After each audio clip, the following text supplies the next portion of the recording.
Λοιπόν, παιδάκια, το ξέρω ότι αυτές τις μέρες περιμένατε να ανεβάσω τη συνέχεια του ταξιδιού.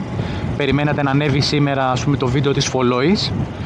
Αλλά με αυτό που έγινε, που κατεβάσανε το βίντεο από αυτό το παλικάρι, και αναφέρομαι στον Κοσμά Μαρινάκη από το κανάλι Greekonomics, νομίζω ότι εντάξει, δεν γίνεται, πρέπει όλοι να κάνουμε το χρέος μας. Θα το ανεβάσω και εγώ αυτό το βίντεο, θα κάνω και εγώ 2 σχόλια, πρέπει όλοι να το κάνετε. Νομίζω ότι η κατάσταση πια δεν πάει άλλο, έχει φτάσει στο απροχώρητο.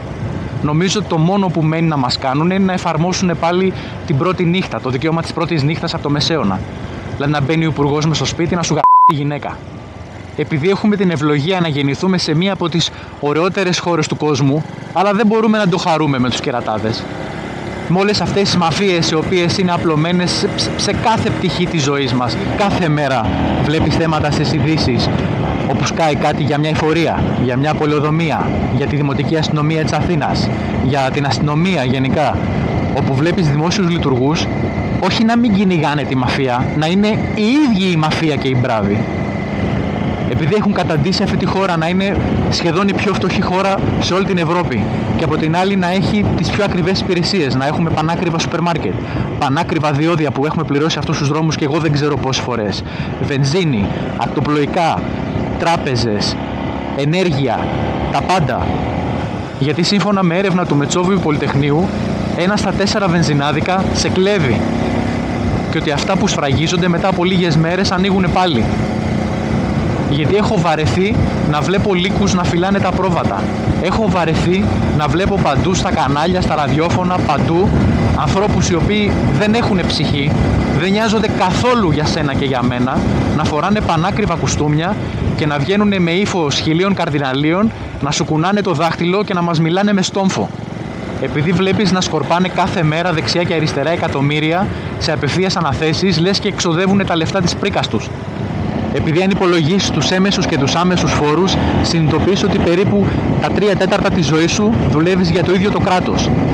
Και οι υπηρεσίες που αυτό σου προσφέρει πίσω για ανταπόδοση, δηλαδή μιλάω για την παιδεία, για την υγεία, για οτιδήποτε οφείλει το κράτος να σου προσφέρει, είναι για κλάματα. Για τα παιδιά στα Τέμπη, που όχι μόνο τα δολοφόνησαν, αλλά πήγανε από την πρώτη μέρα να παζώσουν όλη την περιοχή, να κρύψουν όλα τα στοιχεία. Από τη στιγμή που βγαίνουν καθηγητές, πια σήμερα ανοιχτά, και λένε ότι υπάρχουν σοβαρές ενδείξεις ότι το τρένο μετέφερε παράνομες ουσίες οι οποίες οδήγησαν στο να γίνει αυτή η μεγάλη έκρηξη και αυτή η μεγάλη πυρκαγιά που όλοι έχουμε δει. Για τη μνήμη του Καραϊβάζ και τόσων άλλων ανθρώπων που θέλαν να μιλήσουν, για μάρτυρες σε πολύ μεγάλες υποθέσεις που αυτοκτόνησαν ή τους αυτοκτόνησαν, για εγκλήματα που δεν πρόκειται να εξιχνιαστούν ποτέ. Επειδή βγάζαν έξω τα ΜΑΤ για να ψεκάσουν συνταξιούχους που διαμαρτυρόντουσαν για τη φτώχεια τους. Γιατί θυμάμαι σαν τώρα άρθρα που είχαν βγει σε κυριακάτικες εφημερίδες που τα υπογράφανε επώνυμοι άνθρωποι. Μιλάω για πρώην τραπεζίτες, για πρώην υπουργούς, για πολύ γνωστούς ανθρώπους, οι οποίοι προτρέπαν τον κόσμο να συμμετάσχει σε ανακεφαλαιοποίηση των τραπεζών και λέγανε ότι είναι μοναδική ευκαιρία, ότι προβλέπεται όποιος βάλει τα χρήματα στις ανακεφαλαιοποίησεις να εφταπλασιάσει το κεφάλαιό του και διάφορα τέτοια. Όσοι το κάνανε μηδένισαν, δεν έχουν τίποτα, τα χάσανε όλα. Επειδή με αφορμή τα μνημόνια έχουν ξεπουλήσει τελείως όλη τη χώρα, τα πάντα, σε ένα κλάσμα της αξίας της, λες και πρόκειται για κάποιο χωραφάκι που κληρονόμησαν από τον παππού τους. Και αν δεν έχετε δει τα διάφορα ντοκιματέρ που έχουν βγει για τους οικονομικούς δολοφόνους εδώ και μια δεκαετία, όχι τώρα, δείτε τα και θα πάρετε μια ιδέα για το τι έχει συμβεί σε αυτή τη χώρα. Επειδή καμία ελληνική κυβέρνηση ποτέ δεν έχει ζητήσει σοβαρά και ανοιχτά γερμανικές αποζημιώσεις και το αναγκαστικό δάνειο, πρέπει να κοινοποιήσουμε όλοι αυτό το βίντεο από αυτό το παλικάρι. Ένα βίντεο, ρε κερατάδες, εσείς κόβετε. Εμείς θα ανεβάσουμε 10 εκατομμύρια πίσω πάλι. Όχι, ρε κερατάδες. Όχι, ρε κερατάδες, δεν γίνεται άλλο αυτό το πράγμα. Το κακό μπορείς να το πολεμήσεις με έναν πολύ εύκολο τρόπο, με έναν πολύ απλό τρόπο, να το φωτίσεις. Αν ρίξεις πάνω του πολύ φως, δεν το αντέχει.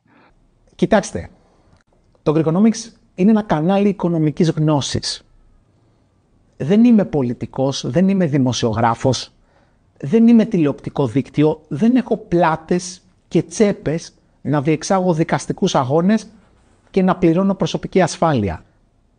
Ένας πανεπιστημιακός δάσκαλος είμαι που προσπαθώ μέσα από ένα κανάλι στο YouTube να κάνω έστω αυτό το κοινό που με παρακολουθεί να μάθει να σκέφτεται ανεξάρτητα, να κρίνει μόνο του και να κατανοήσει πώς η οικονομία επηρεάζει τη ζωή του.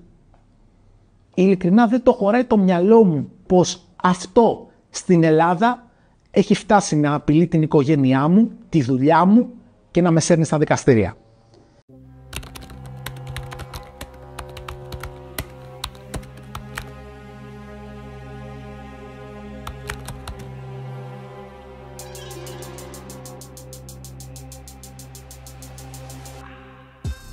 Πες πως εσύ και η οικογένειά σου ζείτε σε μια μικρή μπανανία κάπου στην Ευρώπη.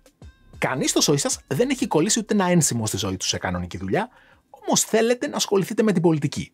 Όχι παροδικά για 2-3 φεγγάρια, μόνιμα να γραπωθείτε στην εξουσία για γενιές, παππούδες, πατεράδες, παιδιά, μέχρι και τα δισέκονα. Πώς τα καταφέρνετε? Σήμερα στο Greekonomics η τέχνη της διαπλοκής. Πάμε να δούμε. Υπάρχουν 3 τρόποι να γίνεις πολιτικό τζάκι διατηρώντας την εξουσία απαόριστο. Ο πρώτος είναι να κερδίζεις έντιμα τις εκλογές επειδή είσαι ο καλύτερος και κάνεις απίστευτη δουλειά. Παίρνεις, ας πούμε, τη χώρα σου από δεύτερη φτωχότερη της Ευρώπης και εκμεταλλευόμενος τα πλεονεκτήματά της, τη φτάνεις πάνω από το μέσο όρο. Δεν είναι αυτός ο τρόπος για σένα. Απαιτεί δουλειά, τεχνογνωσία, κότσια και εσύ δεν έχεις κάνει ούτε ένα μεροκάματο στη ζωή σου. Ο δεύτερος τρόπος είναι να αρπάξεις την εξουσία ένα χάραμα βγάζοντας καμιά εκατοστή τάγκ στους δρόμους. Ούτε με αυτό θες να μπλέξεις όμως, γιατί το έχουν δοκιμάσει κι άλλοι και δεν πήγε και πολύ καλά. Και ας μην κρυβόμαστε τώρα, ούτε να σηκωθείς από το κρεβάτι δεν θα μπορέσεις τόσο πρωί. Σου μένει λοιπόν μόνο ο τρίτος τρόπος. Ποιος είναι? Να συνδιαλλαγείς με διάφορα άλλα σκιώδη κέντρα εξουσίας, τα οποία θα σε φέρουν και θα σε διατηρήσουν στην καρέκλα για όσο εσύ μπορείς να τους εγγυηθείς ότι θα εξυπηρετείς και τα δικά τους συμφέροντα. Ωραία. Ας υποθέσουμε πως τους πείθεις και σε φέρνουν στα πράγματα. Πολιτική εξουσία έχεις. Τι σου λείπει? 2 πράγματα. Χρήμα, φυσικά, και κάποιοι να κάνουν τον κόσμο όχι μόνο να μην κατέβει στους δρόμους για να σε διώξει, αλλά να σε ψηφίζει κιόλας. Τέτοιους συνεργάτες θα βρεις σχετικά εύκολα. Υπάρχει όμως ένα σημαντικό πρόβλημα. Αυτό το αλυσβερίσι που σχεδιάζεις μαζί τους είναι πολύ προφανές και θα μπλέξεις. Πες για παράδειγμα πως ο εγκριτότατος δημοσιογράφος κ. Πορτογλίφτε σε υπερασπίζεται καθημερινώς σε 4 εκπομπές με όλα τα κύτταρα της ύπαρξής του. Τι θα κάνεις? Θα στέλνεις στο κανάλι του στο τέλος του μηνός πακέτα? Δεν λέει. Γίνεσαι εύκολος στόχος.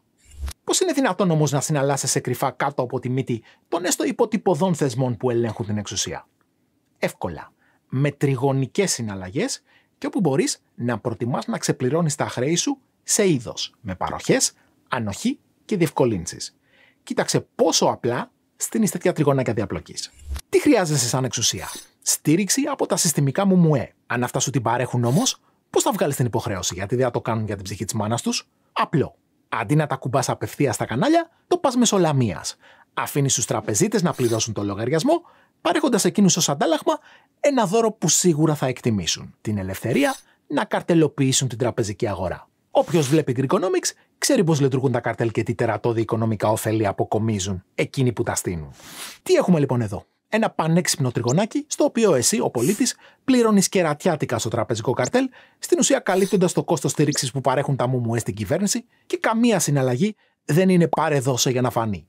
Όλες είναι μόνο πάρε και πάνε το γύρο του τριγώνου, καθιστώντας το πολύ πιο δύσκολο να καταλάβει κανείς τι ρόλο εξυπηρετεί η καθεμία. Καλό, δες ένα ακόμη καλύτερο. Τι άλλο χρειάζεται ένα καθεστώς για να μείνει στην εξουσία? Χρήμα για μεροκάματα στα κομματόσκυλα, για προεκλογικές εκστρατείες, για στημένες δημοσκοπήσεις, για φιέστες, για τα κόστη λειτουργίας του γενικά. Φυσικά, δεν μπορείς να βάλεις χέρι στο κρατικό ταμείο και να αρπάξεις όσα σου λείπουν. Δηλαδή, μπορείς, αρκεί να το κάνεις τριγωνικά. Πώς? Παρέχουν οι τράπεζες χρήμα στο πολιτικό σύστημα με μια μορφή δανείου.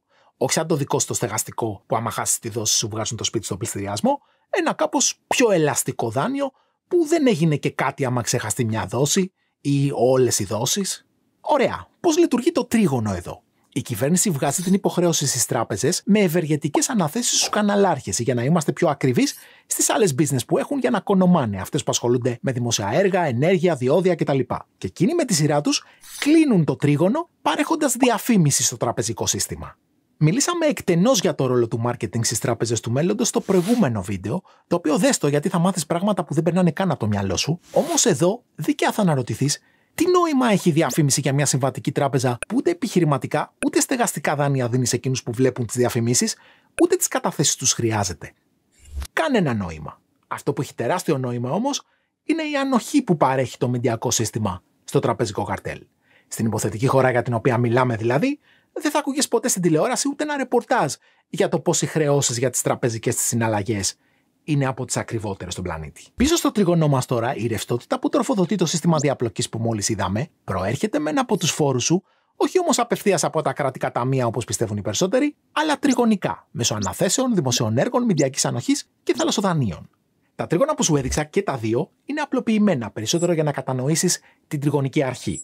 Στον πραγματικό κόσμο, η διαπλοκή σχηματίζει ένα πολύπλοκο κουβάρι, στο οποίο εμπλέκονται πολύ περισσότεροι παίχτες. Οι επικοινωνίες, η ενέργεια, ομάδες ποδοσφαίρου, θρησκευτικοί παράγοντες, τοπική αυτοδιοίκηση, λαθρεμπόριο, νύχτα και ένα σωρό άλλα κέντρα που αρκετά έχουν πλοκάμια και εκτός συνόρων.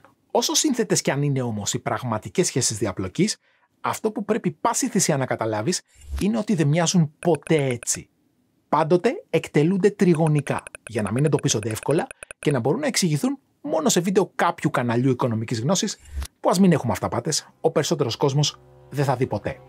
Είμαι ο Κοσμάς Μαρινάκης, διδάσκω οικονομική επιστήμη στο Πανεπιστήμιο της Σιγκαπούρης και αυτά ήταν τα τρίγωνα της διαπλοκής. Αν δεν μου συμβεί κάποιο ατύχημα, τα λέμε στο επόμενο.